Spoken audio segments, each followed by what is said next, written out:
प्यारे विद्यार्थियों, आप सबका हमारे इस चैनल पर हार्दिक स्वागत और अभिनंदन करता हुआ मैं आज आपके लिए डीएलएड बीएसटीसी सेकेंड ईयर का थर्ड पेपर तृतीय प्रश्न पत्र सेकेंड ईयर का आधुनिक विश्व में विद्यालय शिक्षा आज अपन पढ़ेंगे। इसकी सेकेंड यूनिट दूसरी इकाई पढ़ने जा रहे हैं। इसका नाम है आधुनिक विद्यालयों का स्वरूप और उनकी समीक्षा।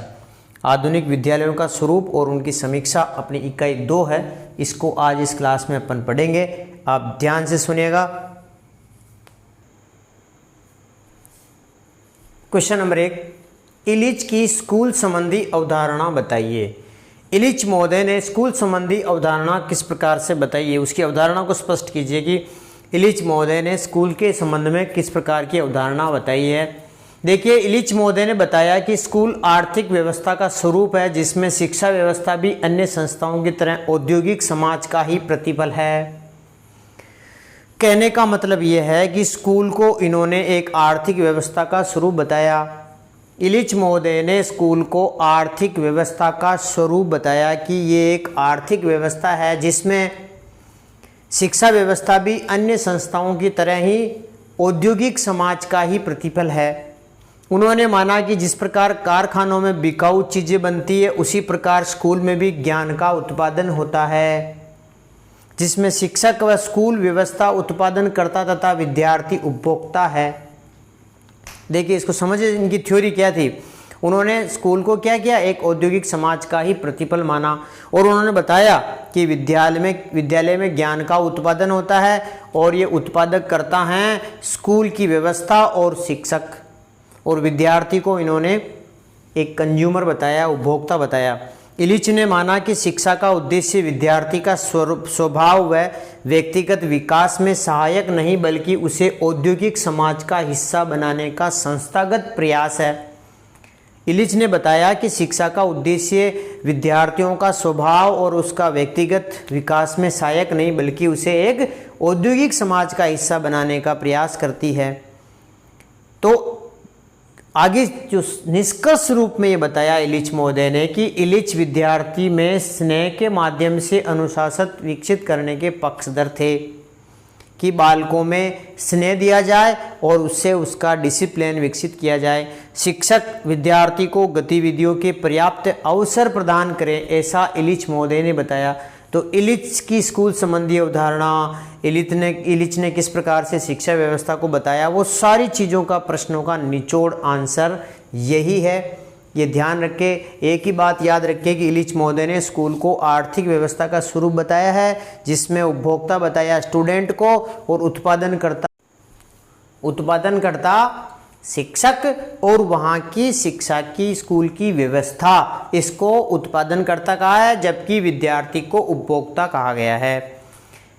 आगे देखिए, इसमें मेन इंपॉर्टेंट चीज़ जो देखने को मिली है इस क्वेश्चन में, इस आंसर में, वो यह है कि स्नेह के माध्यम से हम बालकों में विकसित कर सकते हैं और शिक्षक विद्यार्थी को गतिविधियों के यदि पर्याप्त अवसर देता है तो बालक सक्सेस होगा और वो एक अच्छा उन्नत समाज का निर्माण कर सकेगा। आगे देखिए दूसरा क्वेश्चन, अध्यापक के नाम पत्र बारबियाना स्कूल के बच्चे से क्या मतलब है। Very important question. अध्यापक के नाम पत्र बारबियाना स्कूल के बच्चे से क्या तात्पर्य है, आप इसका भावार्थ समझ लीजिएगा। देखो, बारबियाना स्कूल के बच्चों ने अपने पुराने सरकारी अध्यापकों के नाम पर एक पत्र लिखा। ये है अध्यापक के नाम पत्र बारबियाना स्कूल के बच्चे, यानी कि बारबियाना इटली का एक शहर है, वहाँ के स्कूल के बच्चों ने अपने पुराने अध्यापकों के नाम पर एक पत्र लिखा। उस पत्र में ये बताया, एक बार क्या हुआ था, इसकी जो ये पत्र था उसमें किस प्रकार से हुई घटना देखिए कि कुछ मजदूर वर्ग के बच्चे, कुछ गरीबों के बच्चे सरकारी विद्यालय में प्रवेश लेते हैं बारबियाना के अंदर और फिर क्या होते हैं, वो फेल हो जाते हैं। जब वो बच्चे फेल हो जाते हैं तो उनको स्कूल से बाहर कर दिया जाता है। स्कूल से बाहर करने के बाद कोई उनको उसी बारबियाना में एक वैकल्पिक विद्यालय में उनको प्रवेश देता है, विद्यालय में एडमिशन होता है उनका और फिर उनकी प्रतिभा को निखारा जाता है और उनको इंटेलिजेंट बना के उनको सक्सेस किया जाता है, तभी वो बारबियाना स्कूल के बच्चे, वही बच्चे अपने पुराने गुरुजी जो जिस स्कूल में वो फेल हुए थे उनके नाम पर एक पत्र लिखते हैं और उनको बताते हैं कि गरीबों के बच्चे ही फेल होते हैं, और गरीबों के बच्चे फेल होकर के क्या करते हैं, मजदूरी करने लग जाते हैं और शिक्षा से वंचित हो जाते हैं। यही वो पत्र है। चलिए आगे बढ़ते हैं। बारबियाना इटली स्कूल के छात्रों द्वारा लिखा गया यह पत्र है, जो 1960 के दशक का पत्र है। आज विश्व शिक्षा साहित्य का एक अहम दस्तावेज बन गया है। ये छात्र सरकारी स्कूलों में फेल होने के कारण निकाल दिए गए थे। इसके बाद इन्होंने बारबियाना के एक वैकल्पिक स्कूल में शिक्षा प्राप्त की और इनमें प्रतिभा का विकास किया गया। ये पत्र उन्होंने अपने पुराने स्कूल के अध्यापकों के नाम पे लिखा है। इन छात्रों का मानना है कि आमतौर पर गरीब बच्चे ही वो बच्चे हैं जो अनुत्तीर्ण होते हैं और शिक्षा छोड़कर मजदूरी करने लग जाते हैं। ये है अध्यापक के नाम पत्र बारबियाना स्कूल के बच्चे से मतलब, यानी कि बारबियाना स्कूल के बच्चों ने जब वो सक्सेस हो गए तो उन्होंने क्या किया, अपने पुराने गुरुजी के नाम पे पत्र लिखा और उनको बताया कि हम गरीबों के बच्चे फेल होते हैं और वही फेल होते हैं, फिर आगे जाके मजदूरी करने लग जाते हैं और शिक्षा से वंचित हो जाते हैं। इसी बारबियाना जो स्कूल के बच्चों के लेटर से प्रभावित होकर के भारत सरकार ने भी क्या किया, आरटी एक्ट के तहत किसी भी बालक को फेल नहीं होगा ऐसा निर्णय ले रखा है। तो ये पत्र आज क्या हो गया, एक विश्व शिक्षा साहित्य का एक अहम दस्तावेज बन गया है। क्वेश्चन नंबर 3, अमेरिका में सार्वजनिक शिक्षा के विकास को समझाइए। अमेरिका में सार्वजनिक शिक्षा के विकास की प्रक्रिया के अंतर्गत 1830 से 1860 तक स्कूल सुधार का समय माना जाता है। इससे पहले विभिन्न संप्रदायों को मानने वाले समुदाय अपने अपने चर्च और निजी प्रयासों के माध्यम से अपने बच्चों को शिक्षित किया करते थे। 1830 से 1860 के बीच में अमेरिका में स्कूल सुधार का इसको समय माना जाता है। और इससे पहले जो अपने जो मानने वाले संप्रदायों के समुदाय हैं अपने चर्चों निजी प्रयासों से बच्चों को शिक्षित किया करते थे। वर्तमान में शिक्षा व्यवस्था की बात करें तो अमेरिका के स्कूल स्थानीय समुदाय द्वारा संचालित किए जाते हैं। हर क्षेत्र की एक जिला शिक्षा समिति होती है जिसमें व्यापक अधिकार होते हैं। स्कूलों में क्या पढ़ाया जाएगा और कैसे पढ़ाया जाएगा यही जिला शिक्षा समिति तय करती है। इसके संचालन का खर्च स्थानीय समुदाय से टैक्स लेकर, कर लेकर तथा राज्य और केंद्र सरकार के अनुदान से जुटाया जाता है। इसी कारण अमीर वर्ग के जो क्षेत्र हैं वहाँ के स्कूल ज़्यादा सुविधा संपन्न होते हैं और जहाँ पर गरीब वर्ग के क्षेत्र हैं वहाँ पर सुविधाएं कम पाई जाती है। निजी स्कूल वहाँ पर महंगे हैं।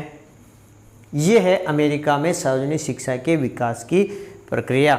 वर्तमान में शिक्षा व्यवस्था क्या है, वहाँ के स्थानीय समुदाय द्वारा संचालित की जाती है, जिसमें वहाँ हर क्षेत्र पर एक जिला शिक्षा समिति बनाई गई है जिसको काफ़ी व्यापक अधिकार दिए गए हैं। स्कूलों में क्या पढ़ाया जाएगा, कैसे पढ़ाया जाएगा, इस सब समिति तय करती है। इसके खर्च का संचालन स्थानीय समुदाय के से कर लेकर के या राज्य या केंद्र सरकार के अनुदान से जुटाया जाता है। अब आता है चौथा इंपॉर्टेंट प्रश्न, फाउले फ्रेरे की बैंकीय शिक्षा पद्धति की अवधारणा को समझाइए।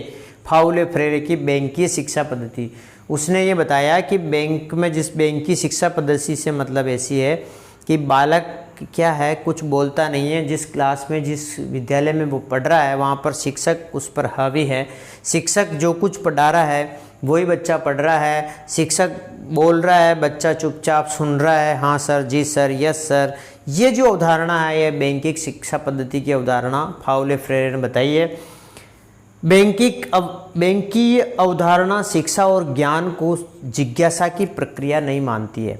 यानी कि जब बालक की जिज्ञासा की वैल्यू नहीं है, कद्र नहीं है और शिक्षक एक ऐसे जैसे सामने कोई मूर्ति बैठी हो वैसे पढ़ा रहा है, ये फाउले फ्रेरे की बैंकीय शिक्षा पद्धति है। इसमें क्या है, फ्रेरे कहते हैं कि बैंकीय शिक्षा पद्धति छात्रों की सृजनात्मक शक्ति को क्या करती है, उससे न्यून कर देती है, क्योंकि बालक केवल रिमोट की तरह काम करता है। बैंकीय अवधारणा में उत्पीड़न के तत्व हैं, जैसे शिक्षक पढ़ाता है, छात्र पढ़ाए जाते हैं। शिक्षक पढ़ाता है और छात्र पढ़ाए जाते हैं। शिक्षक सब कुछ जानता है और छात्र कुछ नहीं जानते हैं। शिक्षक बोलता है, छात्र सुनते हैं चुपचाप।